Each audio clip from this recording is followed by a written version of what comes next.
James O'Brien. Alexa, send a comment to LBC. It is 11:48. You are listening to James O'Brien on LBC. And by the way, tip-offs welcome. We probably set up another email account that we then forget about and never check, Eleanor, couldn't we? Tip-offs welcome for Henry Riley's Reform Roundup. Riley's Reform Roundup. Does that have it? Doesn't quite work, does it? It needs a bit more. I don't know. Anyway, Simon Marks is here with his increasingly essential bulletin from Washington. And I just hand you the floor, I think, Simon. No prizes for guessing what's going to lead the conversation.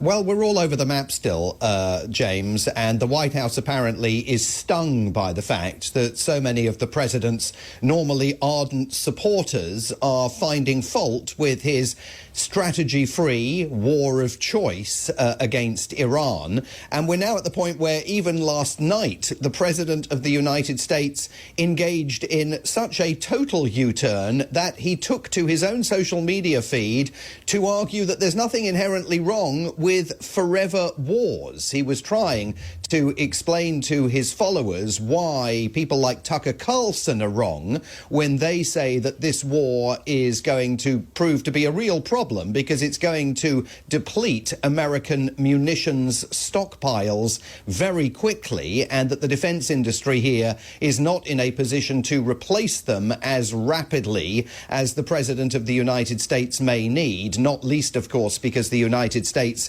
has sent so much weaponry to Ukraine. So Donald Trump on his Truth Social last night says the United States munitions stockpiles have, at the medium and upper medium grade, never been higher or better. We have a virtually unlimited supply of these weapons.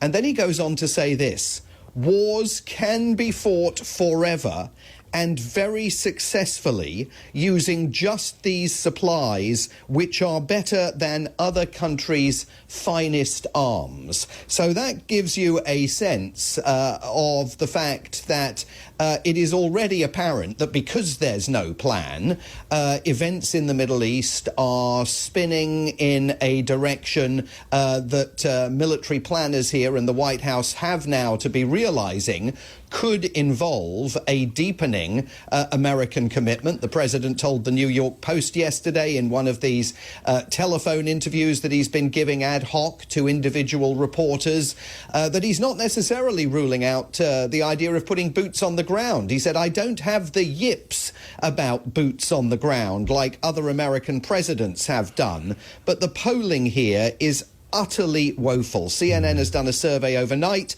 Nearly 6 in 10 Americans disapprove of the decision to take military action in Iran. Most of them, 56%, say they believe a long-term military conflict between the two nations is likely.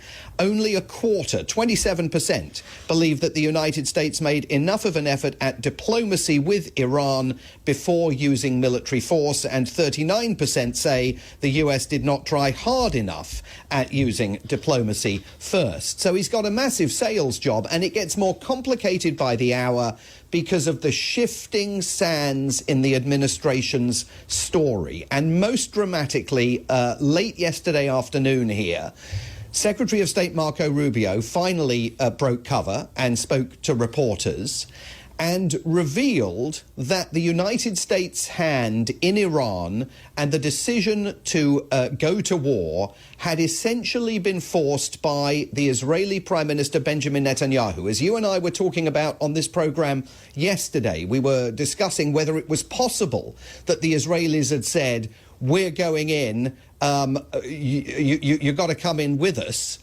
To which, of course, the United States could have said, we're not coming in with you. Well, Secretary of State Marco Rubio clarified yesterday that the Americans absolutely did go in because Benjamin Netanyahu was about to go in. Let's take a listen. The imminent threat was that we knew that if Iran was attacked, and we believed they would be attacked, that they would immediately come after us. And we were not going to sit there and absorb a blow before we responded. Had we not done so, there would have been hearings on Capitol Hill about how we knew that this was going to happen, and we didn't act preemptively to prevent more casualties and more loss of life. Obviously, we were aware of Israeli intentions and understood what that would mean for us, and we had to be prepared to act as a result of it. And the Secretary of State also defined very clearly the objectives for this military action that the United States is taking in Iran, and they are much narrower than the objectives that President Trump had indicated over the weekend that were on his to-do list, including, of course, toppling the regime. That, according to the Secretary of State, is not part of the plan. Number one is our mission and our focus is the destruction of their ballistic missile capabilities and their ability to manufacture them, as well as the threat posed by their Navy to global shipping. That's the objective. That said, we would not mind, we would not be heartbroken, and we hope that the Iranian people can overthrow this government and establish a new future for that country. We would love for that to be possible. But the objective of this mission is the destruction of their ballistic missile capabilities and of their naval capabilities. We would love for it to be possible for the Iranian government to be overthrown by their own people, but that's not the game we're in, is what Marco Rubio was saying. President Trump also, when he appeared before the public yesterday, similarly minimized the objectives for the first time and indicated, as he's done on Truth Social overnight, that if this takes a long while, he's up for it. We will easily prevail. We're already substantially ahead of our time projections, but whatever the time is, it's okay. Whatever it takes, we will always, and we have right from the beginning, we projected 4 to 5 weeks, but we have capability to go far longer than that. We'll do it. Whatever somebody said today, they said, oh, well, if the president wants to do it really quickly, after that he'll get bored. I don't get bored. There's nothing boring about this. Nothing boring about this, especially if you're a military family wondering about the safety of your loved ones in the region. And I think the most astonishing takeaway from all of that is the extent to which Benjamin Netanyahu, the Israeli Prime Minister, has been in the driving seat of all of this. And that news goes off like a depth charge beneath Trump's base. Why? Just remind us why it is such a potentially damaging revelation from Rubio. And did he let it slip accidentally? Or, I mean, is he just not very good at this diplomacy lark? No, there was reporting going on all day, and indeed there's a big piece in the New York Times that's been published in its Tuesday edition explaining what had been taking place behind the scenes, yes, with apparently at some points the Americans saying to Benjamin Netanyahu earlier in the year, we're not ready to go yet. And so Benjamin Netanyahu had, as we surmised, been putting pressure on the Trump administration to do this. And we know that there was internal disagreement from that New York Times piece with Vice President J.D. Vance, initially not supportive of the idea to take military action, but then saying to the president and to the national security team, if we're going to go in, we need to go in hard and fast, you know, hot and heavy, and get this done. So he's been as all over the map personally as the administration has been generally about all of this. But the reason why this is a depth charge with the base is because depending on which of the various MAGA and America First influencers you look at, for many, the idea that the United States is not in charge of its own foreign and defense policy is, regardless of who is president of the United States, you know, a catastrophic loss of sovereignty. But there are also far-right figures within that base who have a deep vein of anti-Israel sentiment, in some cases anti-Semitic sentiment, and the idea that Israel is basically telling the president of the United States what to do, yes, and he is snapping to attention and doing it, is a massive, massive problem. The white supremacist Nick Fuentes, who, remember, has been who has dined with President Trump at Mar-a-Lago in the past, went way off the reservation even for him last night and called for the Trump administration to be taken down because of these revelations of the extent to which the President of the United States appears to have capitulated to an Israeli Prime Minister. Good Lord. He didn't sound well. If that had been Joe Biden, then there'd be front-page stories about his mental acuity. But it's not just mental health that Donald Trump appears to be struggling with at the moment. No, and of course, if any of this had been about Joe Biden, I mean, just look at the botched withdrawal from Afghanistan and look at the way in which the Trump team was responding to that. If any of this had been about Biden, Republicans would be on their feet baying.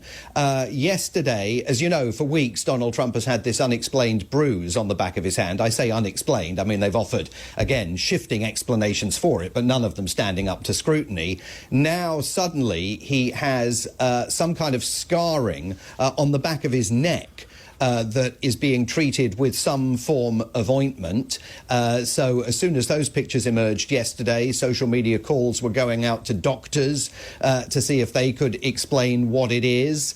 It is fresh evidence of the fact that there are physical issues that the White House does not appear to have been honest or accountable about with the American people. I mean, with the back of the hand, we were told, first of all, it was because he shakes so many hands. Right. Then he said that another bruise was because he bashed himself on the side of a table. But what is going on with the neck, we do not know. Good Lord. It's odd that, because I heard the owner of Newsmax being interviewed on the BBC recently, and he explained that he believes Donald Trump should leave his body to medical science because he's such an unprecedented example of human magnificence, or almost like a sort of superhero in mortal guise. So I know we may hear more about that. Do you want to play a game?